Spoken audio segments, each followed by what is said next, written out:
When people think of Lagos, Nigeria, they often envision a bustling metropolis with its iconic skyline, a vibrant street market, and the energetic hustle and bustle of city life.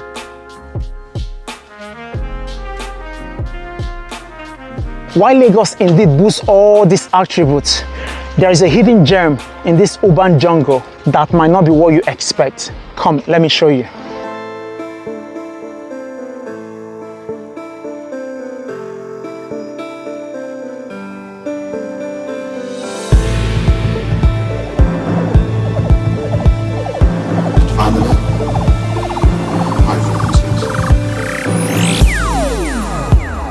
The highlight of the Lekki Conservation Center is the awe-inspiring canopy walk, which is the longest in Africa.